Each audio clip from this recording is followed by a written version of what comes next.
Boa tarde, Eli. E boa tarde, ouvintes da Rádio Capital e ouvintes da Saudade. Desde muito novinha, eu escuto a Carta da Saudade. Eu não sei bem como tudo começou, porque tanto minha mãe quanto a minha avó, por quem eu fui criada, na verdade, elas ouviam. E talvez, escutando aqui, escutando ali, eu acabei também me apaixonando pela Carta da Saudade. Quer dizer, eu não sei como começou, mas ao mesmo tempo sei. Porque minha mãe, minha avó, de repente a gente era criança, mas a gente ficava vendo a mãe, ouvia a saudade, a avó via a saudade. Quando eu vi, peguei o hábito e me apaixonei pelas cartas de saudade. Agora eu resolvi contar uma parte da minha vida que muitos poucos, mas muito poucos mesmo sabem. Então, eu prefiro ser chamada de Gabriela. Essa carta é um alerta para as mães, para pessoas responsáveis que têm filhos, enteados, crianças e jovens em casa. Eu sou a filha mais velha de 4 irmãos, 2 meninas e 2 meninos. Hoje eu estou com 30 anos. Minha mãe conheceu meu pai na adolescência. Teve um namorico e eu sou fruto desse namorico. Eu sou fruto, sabe, desse encontro rápido, desse momento assim fugaz, dessa coisa rápida. De repente aconteceu, minha mãe engravidou e engravidou de mim. Ele, meu pai, era muito novinho, quase uma criança, não quis assumir. A minha mãe tentou esconder a gravidez o máximo que pôde, o máximo que deu dos meus avós, já que a minha avó era uma baiana rígida, baiana daquelas arretadas. E o meu avô, padrasto da minha mãe, um pernambucano osso duro de roer, que criou a minha mãe, sua enteada, e os meus tios, irmãos da minha mãe, ali, na linha, ali no cortado. Então, ninguém ali iria gostar de saber que eu estava grávida. E grávida de um namorico. Grávida de um namorinho qualquer, sabe? Brincou. Olha o que aconteceu. Os meses foram passando. Minha mãe, vestindo calças que apertavam a barriga, usando camisas maiores para esconder a barriga. A minha avó chegou inclusive a questionar por que usar essas roupas largas, menina. Por que usar essas camisas aí largas? Você nunca foi de usar essas coisas?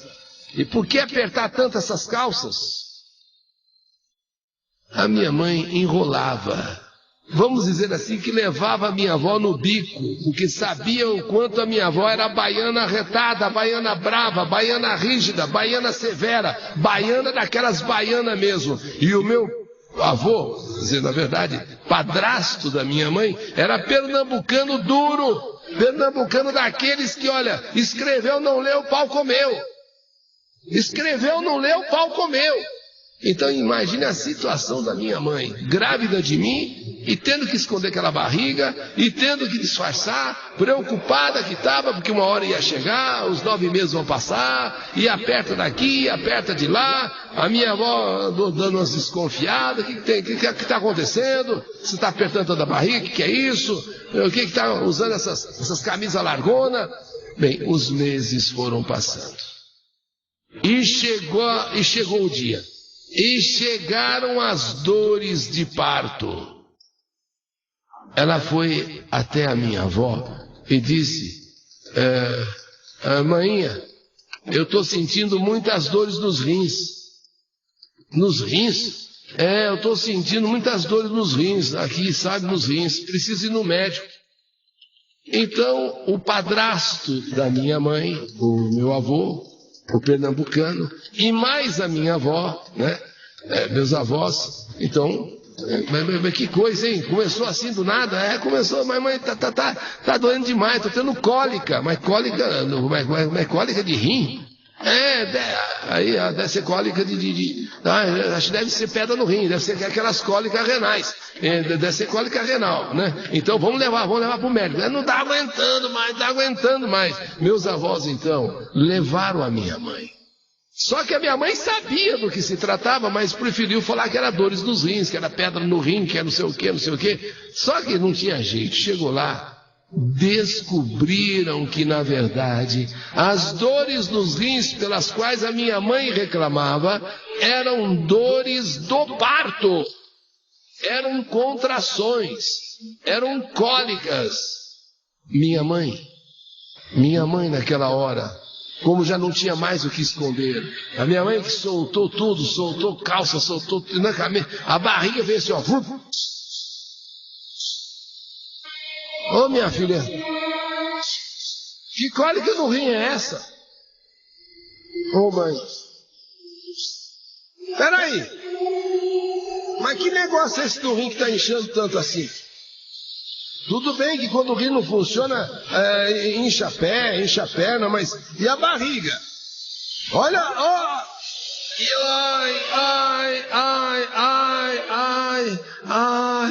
ai, dali a pouco nasceu o bebê.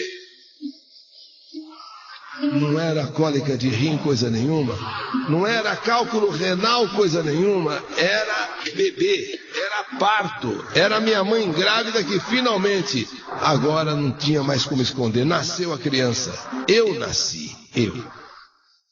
Minha mãe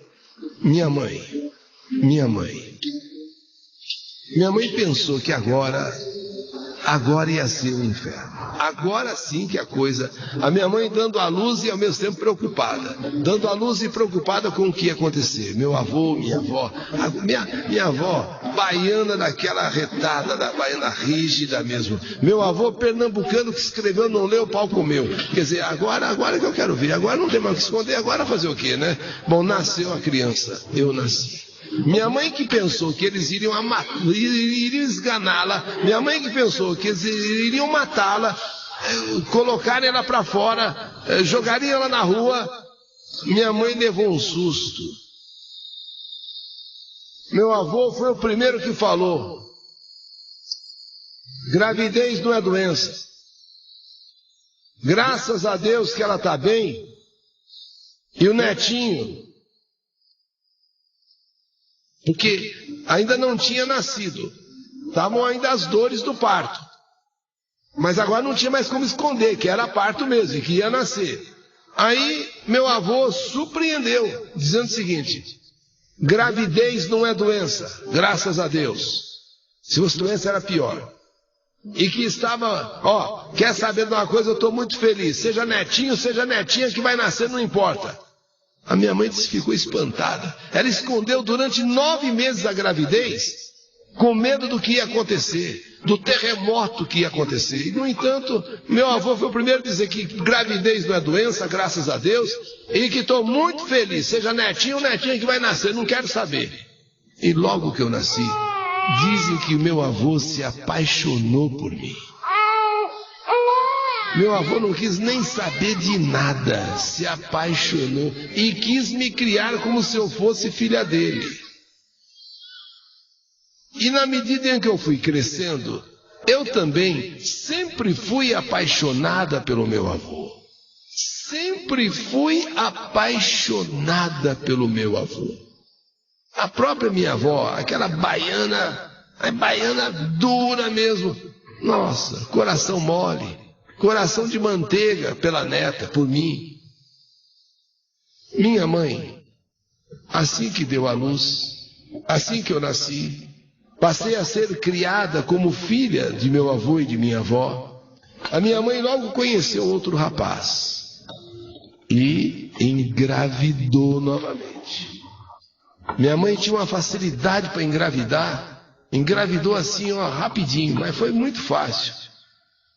Não quis casar. Sim, ela logo conheceu esse outro rapaz, engravidou novamente e não quis casar. E assim logo os meus avós tiveram outra criança para cuidar. Puxa, mas a minha mãe, como ela engravidava rápido, de mim foi brincando assim, sabe? Tchu, pronto. Agora na segunda conheceu o rapaz, nem bem conheceu, já engravidou novamente. 2 anos se passaram. Agora com 2 filhos, os meus avós criando 2 filhos, eu e meu irmão. 2 anos se passaram e mamãe conheceu um outro rapaz. Um moço, 9 anos mais novo que ela. 9 anos mais novo que ela. Ela na época estava com 26. Ele, 17. A mãe também não tinha muito juízo, né? 17 anos.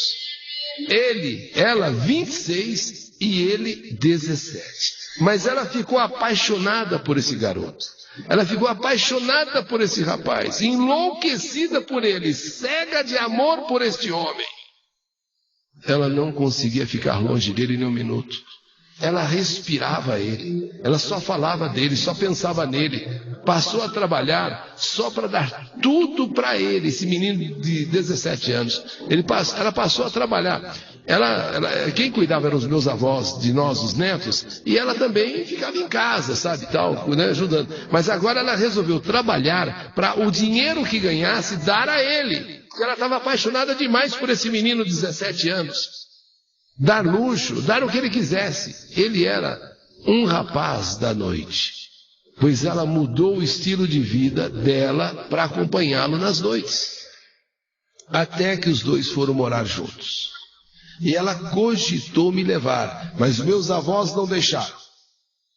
Hoje eu dou graças a Deus por Deus ter iluminado os meus avós nessa decisão. Não, a tua filha não vai com você, tua filha vai ficar com a gente. Nós estamos criando ela desde quando ela nasceu e vamos continuar criando. Mas ela é minha filha. Azar seu, ela está sendo muito bem cuidada. E eu agradeço a Deus por ele ter iluminado meus avós nessa decisão. Minha mãe então foi viver o amor dela, aquela paixão enlouquecedora, aquela paixão ardente. Mas só que vivendo com o rapaz, junto vieram as brigas. Ele batia na minha mãe.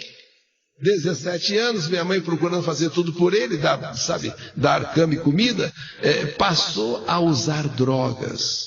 E acho que por tudo isso é que eu tenho horror a drogas. Eu tenho horror a drogas. Até que, cansada de apanhar desse rapaz, pediu para minha avó para voltar a morar conosco. Minha avó tinha construído uma casa no quintal. Meu avô sábio sabia que isso iria acontecer. Ele não botou fé. Um rapaz de 17 anos, sabe aquele cara meio doidinho e tal. Ele falou, isso não vai dar certo não, isso não vai demorar muito tempo. Tanto meu avô fez essa casa no quintal, sábio que era, sabia que isso podia acontecer. E a minha mãe então veio morar nessa casinha de 3 cômodos e um banheiro. Porém, com 2 meses dela morando ali naquela casa, que ela ganhou do meu avô, ela disse que não conseguia viver longe do rapaz. Ela sempre foi apaixonada por ele, sempre foi doida por ele, cansou de apanhar e tal, mas agora ela não sabia viver sem o rapaz, não sabia viver sem vamos dizer assim, um marido, né, o companheiro. Era quase uma doença. Ela chegou a dizer que o que ela sentia pelo rapaz era uma doença mesmo. Ela preferia apanhar. Ela falou isso, eu prefiro apanhar, eu prefiro levar tapa na cara. Eu prefiro apanhar do que ficar longe dele, do que viver longe dele. Eu prefiro vê-lo se perder nas drogas do que viver uma vida assim sem ele. Sabe? Eu prefiro vê-lo se perder nas drogas do que viver uma vida sem ele. E foi batalhando, até que ele voltou para ela. Ela conseguiu. Ela não vivia assim, ela era uma doença. Ela falou, isso aqui é uma doença. E uma doença que não tem cura. Conseguiu voltar para ele. Ele voltar para ela. Ele passou então a vender tudo em casa para comprar drogas. E eu fui crescendo. Claro, eu estava crescendo. E vendo tudo aquilo. Minha mãe não tinha forças para se separar desse rapaz, desse homem, que agora já não tinha mais 17, agora já tinha mais de 20. E eu vendo mamãe nesse dilema, apanhava, logo depois se humilhava para ele perdoar. Era uma doença. Ela falava, é uma doença que eu tenho, não tem jeito, eu não consigo me livrar dele, ele me prendeu. Não ligava nem para mim, nem para minha irmã. E o tempo passando e eu ficando mocinha. E ela comendo o pão que o diabo amassou. Mas ela dizia, mas eu não vivo sem ele, eu prefiro apanhar, mas não quero ficar sem ele. Eu prefiro vê-lo nas drogas, mas eu com ele. Quando eu fiz 14 anos, minha mãe já tinha engravidado 2 vezes desse rapaz. Eu não queria nem saber. 2 vezes, 2 filhos. A partir daí, eu comecei a perceber com 14 anos que ele já não mais me olhava como menina.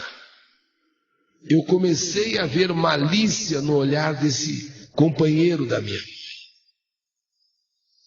Eu já percebi que ele não me olhava mais como menina, que até então eu era. Agora, depois dos 14, ele me olhava com malícia.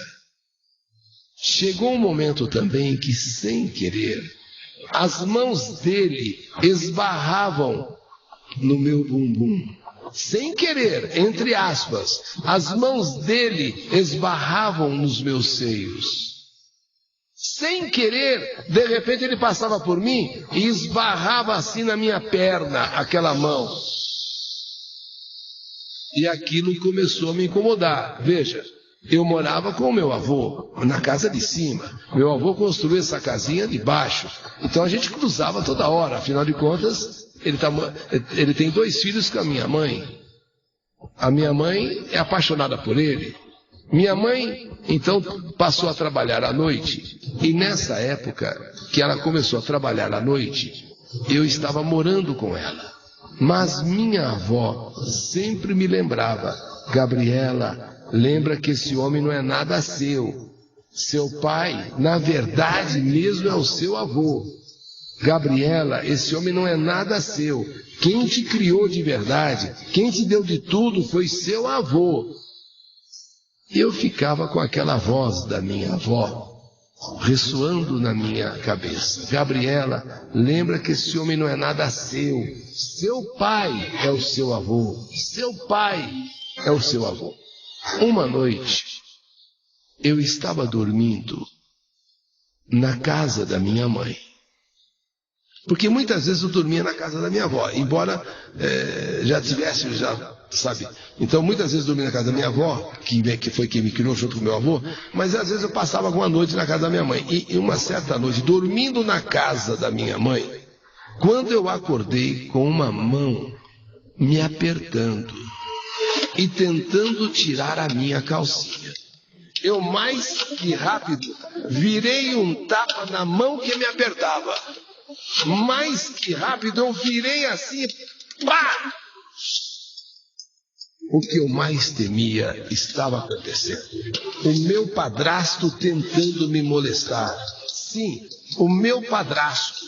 Porque esse rapaz, que minha mãe pela qual se apaixonou, com 17 anos ele e 26 anos ela, agora ela preferia apanhar do que ficar longe dele, preferia vê-lo nas drogas do que longe dele, sabe? O tempo foi passando, fiquei mocinha, e agora eu às vezes ficava na casa da minha mãe, ficava na casa da minha avó, uma no fundo do quintal, e foi nesta noite que alguém tentou, sabe, me tirar a calcinha e me apertar, quando eu dei um tapa na cara dessa pessoa. E comecei a chorar, e ele saiu de perto. Na manhã seguinte eu pensei, o que eu vou fazer? Conto para minha mãe? Conto para minha avó? Conto para o meu avô? Minha mãe, tão apaixonada por esse homem, que ela mesmo diz que é uma doença que ela tem. Eu não sei se ela vai me ouvir. Vai gerar muita confusão. Fiquei pensando, porque eu tô mocinha, 14 anos, então eu fiquei pensando nisso. Isso vai dar confusão, isso vai dar briga, sei lá, será que pode acontecer uma morte? Fui para a escola pensando, eu nem prestei atenção na aula. Quando eu voltei, minha mãe estava dormindo, porque ela trabalha à noite. Eu olhei e pensei, vou contar que nesta noite aconteceu isso. Minha mãe estava dormindo. Mas imediatamente eu pensei, ela não vai acreditar em mim. Eu vou contar e ela não vai acreditar em mim. Eu deixei passar. E pensei que ele não iria mais chegar nunca mais perto de mim. Mas que nada. Os dias foram passando. E ele sempre tentando alguma coisa. Sabe aquela famosa mão boba daqui, mão boba dali? E minha mãe sempre demonstrando que o amava dia a dia mais. Que o amava acima de qualquer coisa, mais acima até do que os próprios filhos. Uma vez eu pedi para ela separar dele. Disse que não aguentava vê-la apanhando mais. Mas ela respondeu que não. Eu prefiro apanhar, tá? Eu prefiro apanhar do que ficar longe dele. Eu não consigo ficar longe dele. Eu sou fraca, eu não consigo, sabe? Eu amo muito mais ele do que eu mesma. Então você imagina, se uma pessoa que diz que prefere apanhar do que ficar longe da pessoa, não consegue ter forças para se libertar da pessoa, daí eu tomei uma decisão, a de cuidar da minha vida. Passei a dormir de calça jeans e jaqueta. E para falar a verdade, muitas vezes não dormia. Esperava amanhecer para conseguir pegar no sono. Tinha muito medo. E guardava esse segredo para mim. Porque se eu falar para minha mãe do jeito que ela é dependente desse homem, do jeito que ela ama esse homem, vai dar uma confusão que acho que vai dar até morte. Então eu preferia ficar comigo mesmo aquilo e tentar me proteger. Ele não tinha coragem de me encarar acordada. Mas quando eu estava dormindo, não tinha jeito.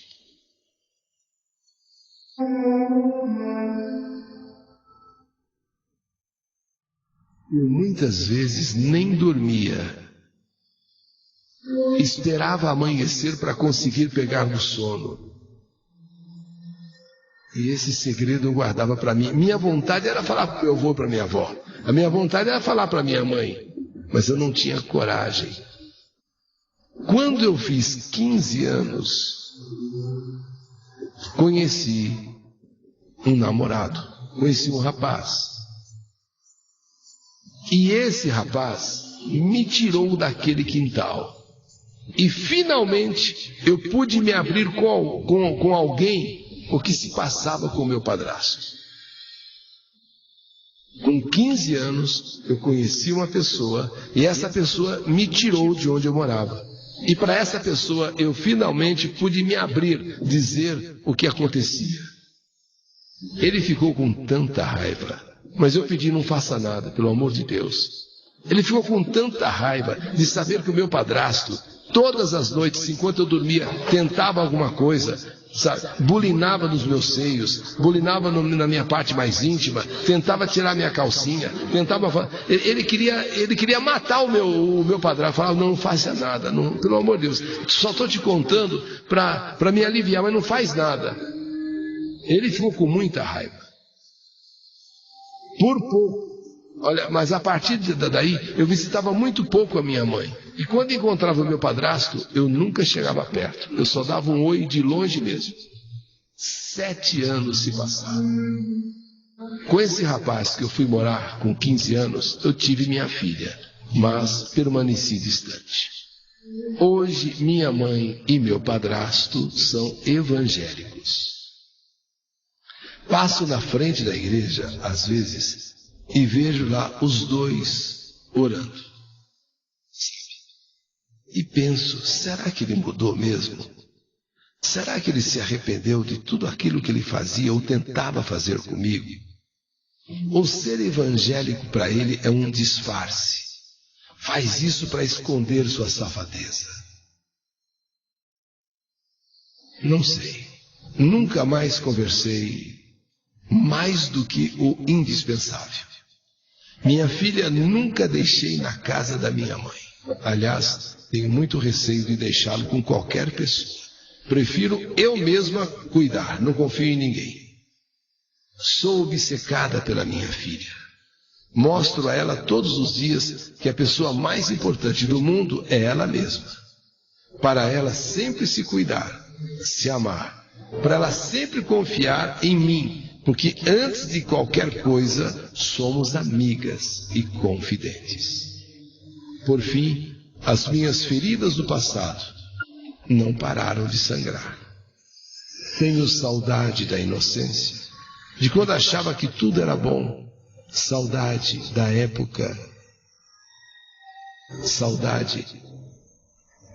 época em que as mães, só de olharem os seus filhos, já sabiam o que poderia estar acontecendo com eles. Só de olhar sabiam. E no caso da minha mãe, nunca percebeu nada. Às vezes até ameacei falar, mas ela nunca captou nada. Por isso eu peço a todas as mães, importem-se com seus filhos, conversem, olhem, dê ouvidos, mostre o quanto eles, seus filhos, são importantes para você. Nunca fiquem cegas de amor por homem nenhum, e muito menos por um homem que não vale nada. Um homem que vive às custas da mulher, que aceita, admite que a mulher cuide dele. Um homem que é covarde, bate na mulher e continua batendo, porque a mulher mesmo diz: eu prefiro apanhar do que ficar sem ele, que é o caso da minha mãe. Quer dizer, a minha mãe nunca se importou com nada, nem de se olhar para mim e perceber que alguma coisa estava acontecendo, que eu queria dizer a ela alguma coisa, mas porém nunca disse, com medo de acontecer uma tragédia. Mas eu faço esse alerta: sempre cuidado, mães, com seus filhos. Conversem, dê ouvidos, mostre o quanto são importantes para você. Nunca fiquem cegas de amor por homem nenhum. Com carinho, Gabriela.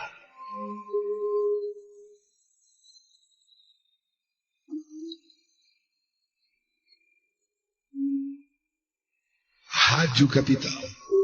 Mais uma história que a vida escreveu. Seção líder. Que saudade de você. Eu vou omitir o sobrenome. Apenas deixar o primeiro nome. Gabriela. Ele só era o que era à noite. Durante o dia, sabe, não dava, ninguém que olhasse e visse podia desconfiar de alguma coisa. Chegava à noite, ele tentava burinar, até mesmo tirar a calcinha, mexer nos seios. Pelo que ficou claro na carta, ele nunca conseguiu, ela nunca permitiu, porém as marcas ficaram.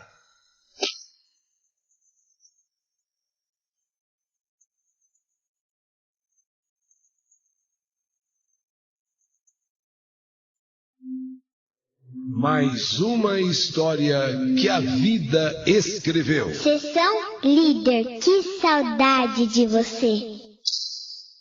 A emoção do programa Eli Corrêa.